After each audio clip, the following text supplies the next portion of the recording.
नमस्कार, स्वागत है आपका। मैं हूं आपके साथ हिमांशु दीक्षित। कश्मीर में हालात बदल रहे हैं।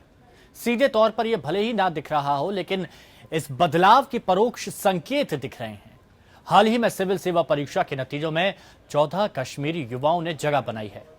यही नहीं, हाल ही में हजारों युवाओं ने अलगाववादियों को ठेंगा दिखाकर पुलिस भर्ती अभियान में हिस्सा लिया। साफ है, युवाओं की सोच बदल रही है और यही बदलाव कश्मीर में शांति बहाल का बढ़ावा देगा।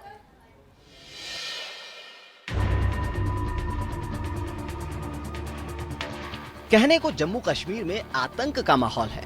ऐसे अशांति के हालात में अगर रियासत के 14 युवाओं ने सिविल सर्विसेज परीक्षा में अपना परचम लहराया तो ये बहुत बड़ी बात है। सही मायनों में युवाओं ने एक नई मिसाल कायम कर आतंक को करारा जवाब दिया है। पिछले साल जब घाटी में हिजबुल मुजाहिदीन के आतंकी बुरहान वानी की मौत हुई तो घाटी का माहौल बिगड़ने लगा। माहौल इतना बिगड़ा कि घाटी में 6 महीने तक कर्फ्यू लागू रहा, लेकिन इसके बाद भी युवाओं के हौसलों में कोई फर्क नहीं पड़ा। जम्मू कश्मीर से ये पहला मौका है जब एक साथ 14 युवाओं का चयन संघ लोक सेवा आयोग यानी कि यूपीएससी की परीक्षा में हुआ है। जम्मू कश्मीर के जिन लोगों ने इस परीक्षा को पास किया है उनमें है 10वीं रैंक पाने वाले बिलाल भट्ट, 39वीं रैंक पाने वाले जफर इकबाल, 86वीं रैंक पाने वाले सैयद फखरुद्दीन हमीद, 115वीं रैंक के साथ बिस्मा काजी, 125वीं रैंक सुहेल कासिम मीर सहित 14 युवा हैं जो कश्मीर के लिए एक नई उम्मीद की किरण लेकर आए हैं। पिछले साल सिविल सर्विस में कश्मीर के ही युवा अतर आमिर ने दूसरा रैंक हासिल कर यहाँ के युवाओं के लिए मिसाल कायम की थी।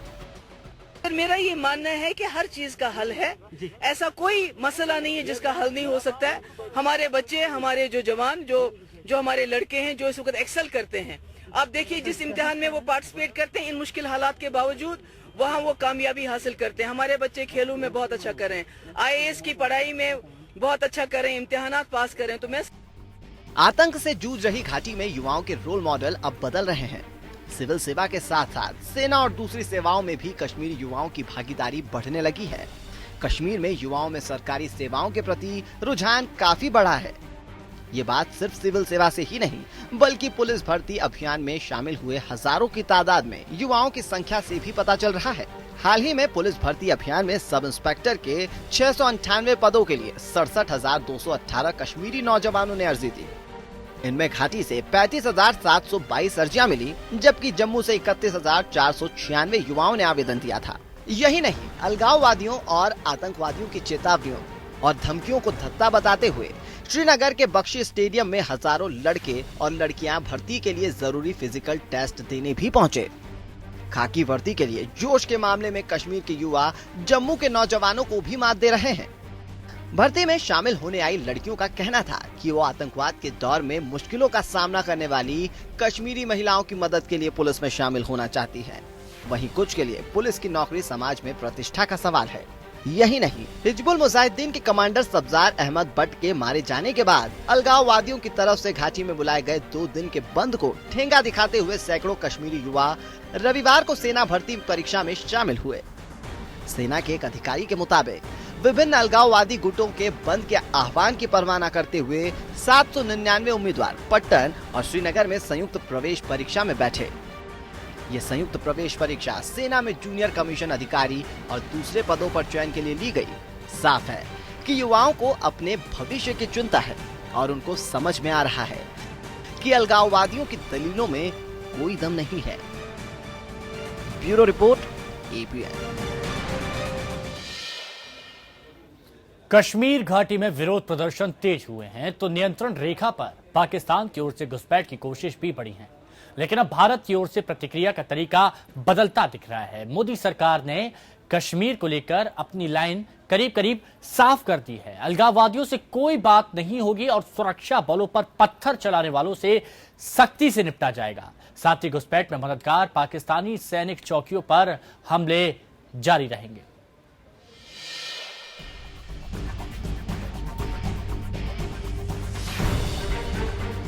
कश्मीर में रोज बढ़ रही हिंसा पर रोकथाम के लिए मोदी सरकार ने पिछली सरकार की तुलना में अलग राह पकड़ ली है। हाल में जम्मू कश्मीर की मुख्यमंत्री महबूबा मुफ्ती दिल्ली आकर पीएम मोदी से मिली थी। महबूबा मुफ्ती ने अटल नीति के अनुसार कश्मीर मामले के हल का अनुरोध किया था। पीएम मोदी ने साफ कर दिया था कि घाटी में माहौल ठीक होने तक बातचीत संभव नहीं। प्रधानमंत्री रहते अटल बिहारी वाजपेयी ने कश्मीर के मुद्दे के हल के लिए जमहूरियत, कश्मीरियत और इंसानियत का नारा दिया था। अब नई नीति से महबूबा मुफ्ती को भी लग रहा है कि कश्मीर समस्या का हल मोदी ही निकाल सकते हैं। तो नजर डालते हैं आखिर मौजूदा सरकार की उन नीतियों पर जिनसे स्पष्ट है सरकार अपनी राह बदल रही है। अगर आज भी जम्मू कश्मीर की समस्या का कोई समाधान, कोई हल ढूंढ सकता है तो वो श्री नरेंद्र मोदी जी होते हैं। उनके पास मैंडेट है इस मुल्क का, वो जो फैसला करेंगे, जैसा करेंगे, मुल्क उसको सपोर्ट करेगा। सबसे पहला संकेत तो यही है कि सेना अब खुलकर पलटवार कर रही है। पिछले हफ्ते सेना ने नियंत्रण रेखा पर घुसपैठ में मददगार पाकिस्तान की सैन्य चौकियों पर नौगाम और नौशहरा में कार्रवाई का वीडियो जारी किया। साथ ही ये भी ऐलान किया कि आगे भी घुसपैठ रोकने के लिए पाकिस्तानी मदद को ध्वस्त किया जाता रहेगा। ये पहला मौका रहा जब सेना ने कार्रवाई का वीडियो जारी किया। ये भारत की सैन्य कूटनीति का बदलता हुआ स्वरूप है। पहले एलओसी पर कार्रवाई को लेकर कोई ऐलान नहीं किया जाता था, लेकिन अब ऐसा नहीं है। पिछले साल सर्जिकल स्ट्राइक का खुला ऐलान और अब पाकिस्तानी बंकरों को ध्वस्त करने का वीडियो जारी कर भारत ने स्पष्ट संदेश दे दिया कि कश्मीर मुद्दे पर पाकिस्तान की परोक्ष युद्ध वाली नीति अब नहीं चलने वाली। घाटी में पाकिस्तान की शय पर पत्थरबाजी के खिलाफ एक्शन लिया जा रहा है। पाकिस्तान से पत्थरबाजों को मिल रहे पैसों को रोकने के लिए तमाम एजेंसियां एक्शन ले रही हैं। पत्थरबाजों को जीप के बोनट पर बांधने वाले मेजर गोगोई को सम्मान देने जैसे कदमों से घाटी में सख्त संदेश देने की कोशिश हो रही है। कश्मीर में सक्रिय आतंकी तत्वों को घेरने के लिए 15 साल बाद सेना ने कासो अभियान फिर शुरू किया है। शोपियां, त्राल समेत आतंकवादियों की सक्रियता वाले इलाकों में घेरकर बड़े पैमाने पर तलाशी अभियान चलाकर और कुलगाम के जंगलों में आतंकी ठिकानों को नष्ट कर सेना ने साफ कर दिया है कि अब आतंकवाद को ठिकाना मिलने नहीं दिया जाएगा। सेना को इस मामले में केंद्र सरकार की ओर से खुली छूट मिली है। पाकिस्तान की फंडिंग से घाटी में पत्थरबाजी कराने की अलगाववादियों की रणनीति का मीडिया में खुलासा होने के बाद कई अलगाववादी नेता एनआईए की जांच के दायरे में आ गए हैं। एनआईए अलगाववादी नेताओं से पूछताछ कर रही है और केंद्र ने कड़े कदम उठाने का ऐलान किया है। इसके साथ ही सरकार ने साफ कर दिया है कि देश के खिलाफ काम कर रहे किसी भी संगठन से बातचीत नहीं की जाएगी। कश्मीर के अलगाववादी संगठनों के लिए ये साफ संदेश है। इससे पहले पाकिस्तानी उच्चायुक्त के डिनर में अलगाववादी नेताओं को न्योता देने के मामले पर मोदी सरकार ने साफ विरोध कर पाकिस्तान को कश्मीर मामले में हस्तक्षेप दूर रहने का सख्त संदेश दे दिया था। कश्मीर मुद्दे के अंतर्राष्ट्रीयकरण की पाकिस्तान की कोशिशों को भारत जहां विफल करता आ रहा है, वहां आतंकवाद फैलाने की उसकी साजिशों को बेनकाब करने की रणनीति को लेकर भी हाल के दिनों में भारत मुखर हुआ है। यही कारण है कि हाल में अमेरिकी राष्ट्रपति डोनाल्ड ट्रंप ने सऊदी अरब दौरे के दौरान नवाज शरीफ की मौजूदगी में भारत को आतंकवाद से पीड़ित देश बताया और पाकिस्तान जैसे आतंकवाद के मददगार देशों को सीधे चेतावनी। विदेश मंत्री सुषमा स्वराज ने संयुक्त राष्ट्र के मंच पर आतंकवाद को लेकर पाकिस्तान पर पिछले साल खुला हमला बोला। अमेरिकी सीनेट ने भी अपनी रिपोर्ट में इस बार माना है कि पाकिस्तान की ओर से आतंकी तत्वों को मिल रही मदद के कारण भारत अब सबक सिखाने की कार्रवाई करने की तैयारी में है। Bureau report, APN. कश्मीर घाटी में माहौल भले ही तनावपूर्ण हो, लेकिन घाटी का प्रसिद्ध माता खीर भवानी उत्सव कल बड़े ही धूमधाम और उत्साह से शांतिपूर्वक संपन्न हो गया। इस दौरान भारी संख्या में कश्मीरी पंडित जम्मू और देश के दूसरे हिस्सों से यहां पहुंचे और माता खीर भवानी की पूजा अर्चना की।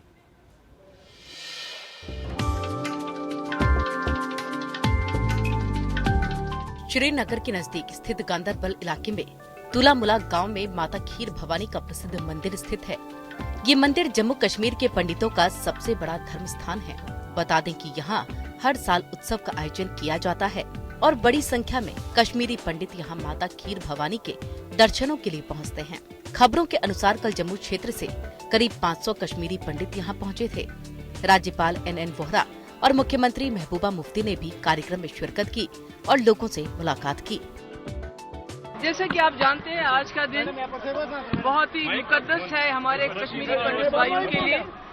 और आज जैसा आपने देखा कि हजारों की तादाद में यहाँ हमारे कश्मीरी पंडित आए हैं और ये यहाँ पूजा हो रही है। तो इसको देख के लगता है कि वो कौन सा दिन होगा। अल्लाह ताला से हम भी दुआ करेंगे कि वो दिन जल्दी आए, कि ये लोग अपने घरों में बाइज्जत तरीके से आए। सरकार कश्मीरी पंडितों को घाटी में दोबारा बसाने का विचार कर रही है। ऐसे में माता खीर भवानी उत्सव में कश्मीरी पंडितों का भारी संख्या में पहुंचना और राज्यपाल और मुख्यमंत्री का कार्यक्रम में मौजूद रहना एक शुभ संकेत है।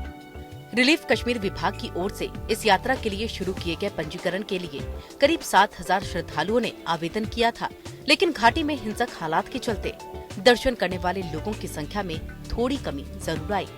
श्रद्धालुओं के आए आवेदनों को देखते हुए विभाग की ओर से करीब 20 बसें बुक कराई गई थीं। कश्मीर में स्थापित माता खीर भवानी के मंदिर को लेकर कहा जाता है कि माता लंका से आकर यहाँ बस गई थीं। परंपरागत रूप से भवानी देवी को खीर चढ़ाई जाती है, जिससे इनका नाम खीर भवानी पड़ा।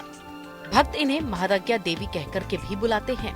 लोगों की ऐसी मान्यता है कि किसी प्राकृतिक आपदा आने से पहले ही मंदिर के कुंड का पानी काला पड़ जाता है। Bureau report, APN। और मौजूदा वक्त पर कश्मीर के जो हालात हैं, उन हालात पर जम्मू कश्मीर पैंथर्स पार्टी के अध्यक्ष भीम सिंह से बात की हमारे संवाददाता अंबुज पांडे ने। पैंथर्स पार्टी के अध्यक्ष भीम सिंह साहब हैं।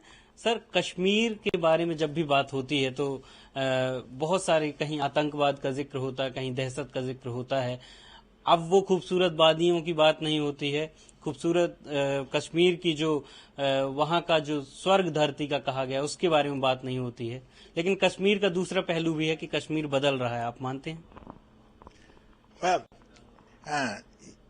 ये सोचना जरूरी है कि कश्मीर बदल रहा है, जम्मू कश्मीर बदल रहा है और जम्मू कश्मीर के लोग भी बदल रहे हैं।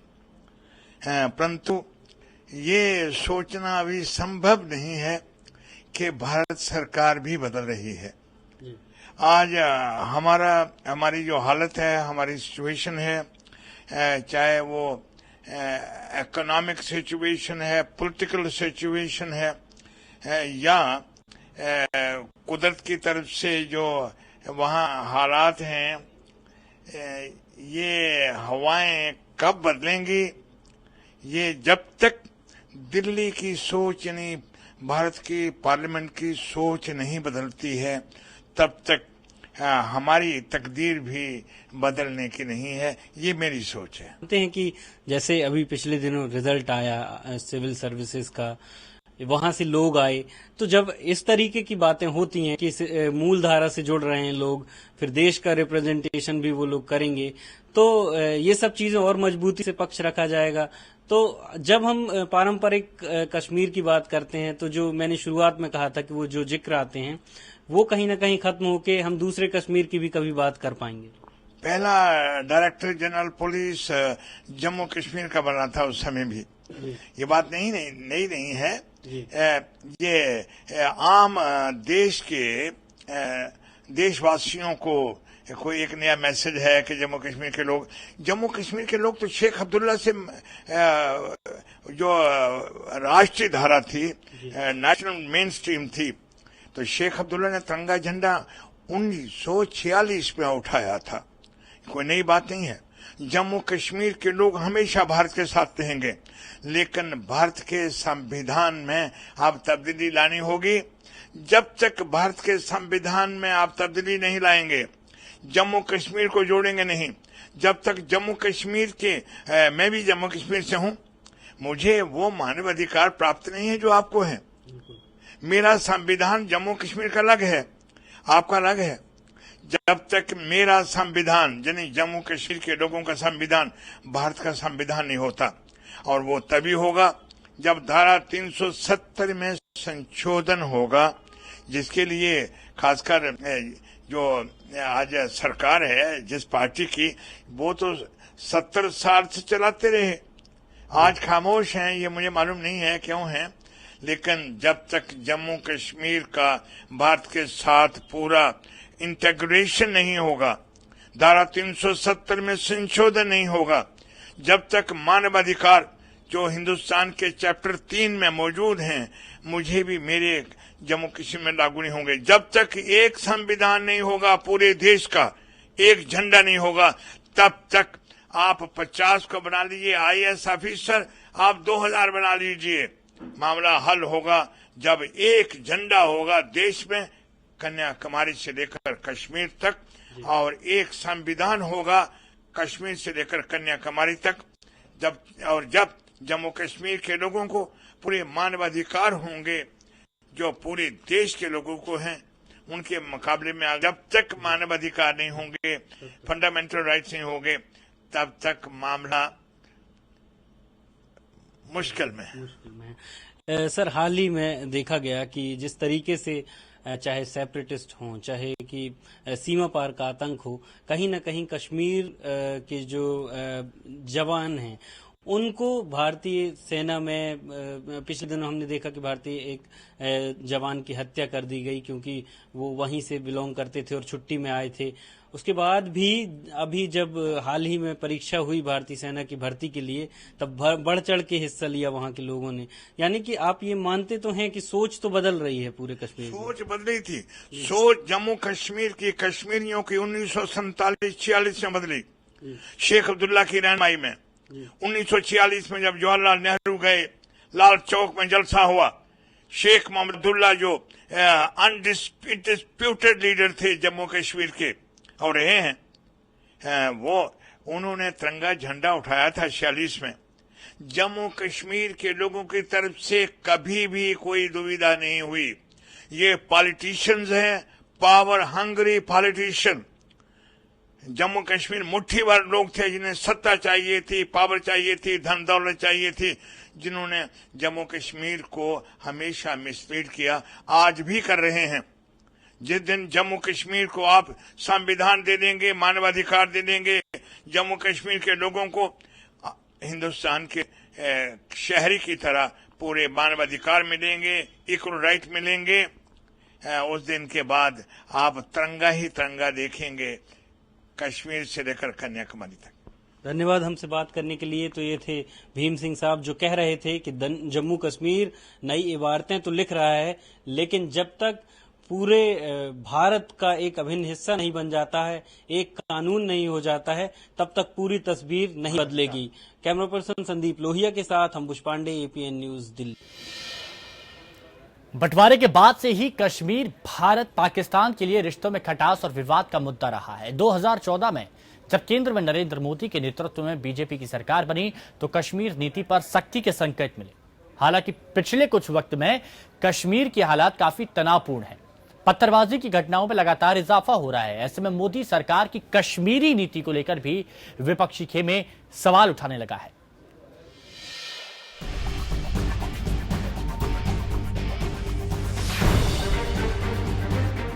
मोदी सरकार बनने के साथ साथ ही ये साफ संकेत मिलने लगे थे कि अब कश्मीर में ढुलमुल रवैया नहीं चलेगा।